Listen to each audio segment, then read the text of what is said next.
Hello everyone, I hope you've been having a swell day so far. I will like to start this with a trigger warning. There will be opinions. And no, if I say something negative about you or your group, I am not an anti. I am just annoying, okay? I know in my last video I said I would tell my favorite comebacks of 2020, but I am not good at complimenting things, but I am good at complaining. So I decided to do this, and I need views. So yeah, give a like, give a dislike, comment as you please. I might respond if I feel necessary. And let's just start. I'm convinced none of y'all actually care about cultural appropriation or any type of problematic thing at all, because there's so many fans that will only bring up problematic things when it's to take attention off of the heat that their favorite group is getting. No one actually talks about racism and homophobia and xenophobia and cultural appropriation just to talk about it, because they only care about those things when they can deflect. If a person from a fandom is calling out an idol, the fandom of said idol will be like, shut up, don't you have to worry about all the problematic things your fave has done? Worry about them before you come for us. Or, I know blank fandom not talking when their faves are repeated offenders. It doesn't matter what amount they've done problematic stuff. If they've done it at all, they're in the wrong. I mean, I don't care if a group has said a slur 15 times and another group has said it 16 times. Like, they both said it. Like, come on now, y'all. Be better. Do better. Nobody in the real world actually cares about our faves' achievements when it comes to charting and sales, etc.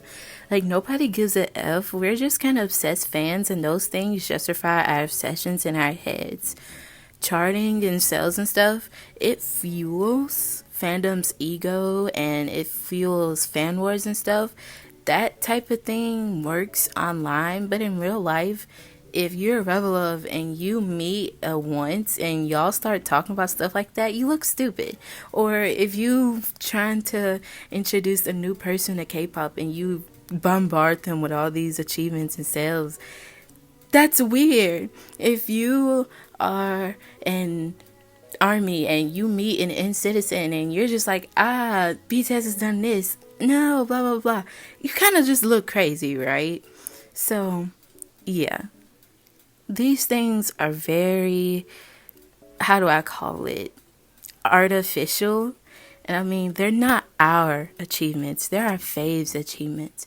That's good for them, but for us, it does nothing.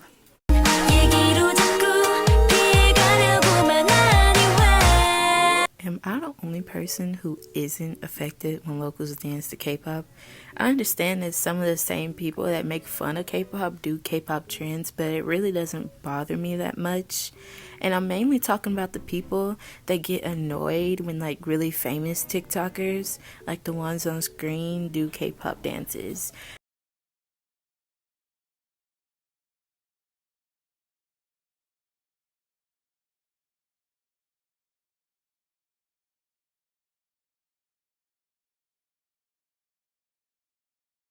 I understand they may be like kind of cringy TikTokers, but if anything, that's just more exposure.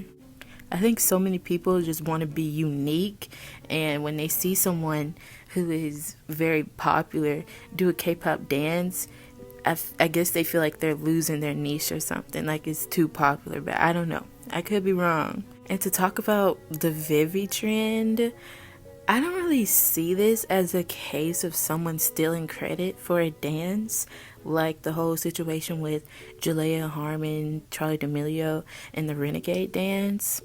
I feel this is different because Red Velvet didn't post an original dance to TikTok that Vivi saw replicated and got more popular.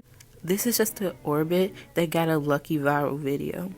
If everyone's so obsessed with dance credit, they should just credit the creator of Russian Roulette, but I understand why we credit Red Velvet, just to keep things simple and not confusing. But overall, personally, I feel that Rev Up It should get credit for the dance, but I mean, it kind of is Vivi's trend just because she made it popular, but no, it isn't her dance. So, yeah. But I mean, I honestly don't care even then because it's not that serious. At least, not to me, it's not that serious. Because, I mean, y'all literally spam the comments. Dance credit Red Velvet, dance credit Red Velvet. Like, is that really necessary? I mean, one comment is enough. If you just have like one comment at the top, that's enough. Not 100,000 comments of the same thing. Like, we get it, we get it. I mean, y'all wonder why people make fun of K-pop stans. Like, that is obnoxious. And then y'all go crazy when a TikToker does the bare minimum. Y'all are easy targets.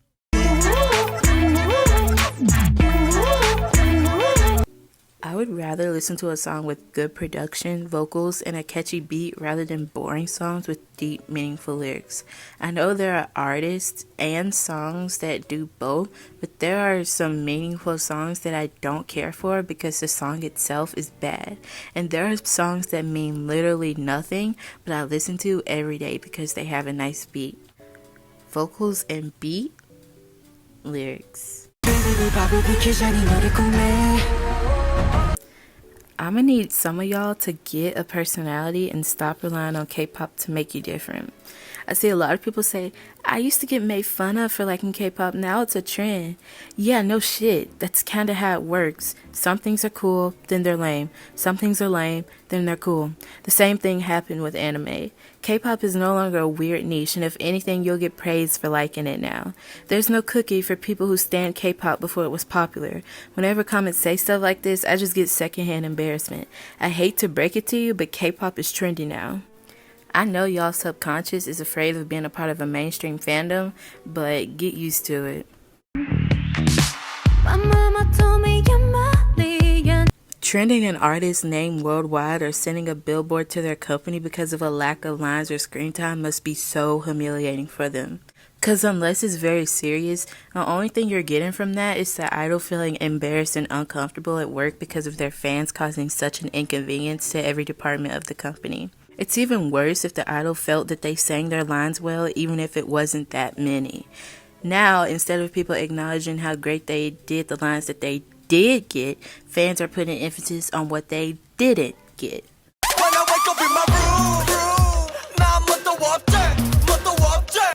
I don't really get why people don't consider BTS K-pop anymore. Like, they sing in Korean, do they not? They went through the trainee system, did they not? BTS can be as successful as they want to be, but their music will always be K-pop until they stop singing in Korean, which they probably won't. It's kind of weird that ARMYs find the K-pop label so offensive. Like, what's so wrong with being considered a K-pop group? Kind of borderline xenophobic to me, but take that with a grain of salt because I've lost enough subscribers. Don't hate me. But my point still stands. Hey baby, come on, don't be shy. Hating male artists for no reason is not feminism, and neither is only standing female groups. Male privilege is very real, and on a worldwide standpoint, they do have it easier. But Stan Twitter will hate a man for existing and call it empowering, and I just don't get it. I know there are levels to feminism, but I genuinely don't think being obnoxious on Twitter is one of them. So, and I also just kind of hate girl group stans and their need to not be like other girls. This ties into my last one in a way, but not all female artists are talented and groundbreaking, just like not all male artists are mediocre and overrated. That's it. That's the tweet. Y'all throw around the word flop too loosely. Groups like Loona, Stray Kids, Gidle, ateez, and NCT especially are not flops just because you don't listen to them / like them.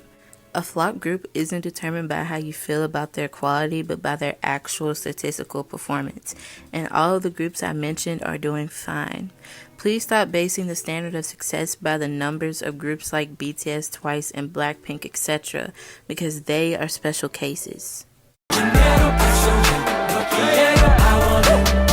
And I feel like English versions of songs get a little bit more hate than they deserve. Now, I would listen to the Korean version of a song over the English version of a song any day.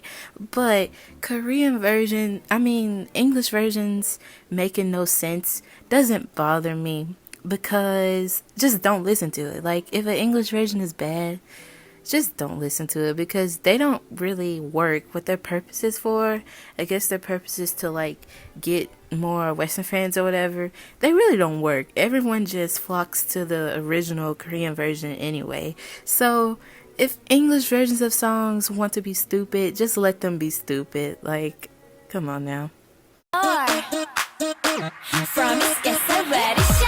These group names and fandom names are getting out of hand.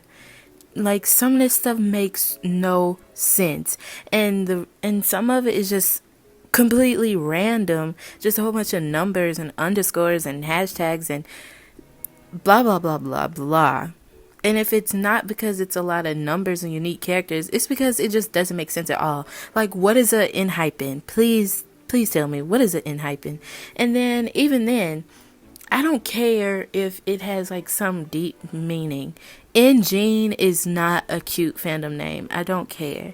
Companies need to get more creative, because I am tired of literally looking at groups have their name be the same as the friggin' quadratic formula. Like, come on now, guys. Come on now. Thank you all for watching this far. I know some feathers may be ruffled, but I said what I had to say.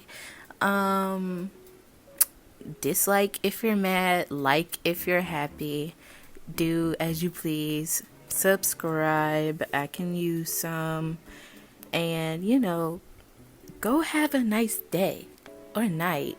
Like, yeah, do what you want, be happy. Bye. 주문을 외워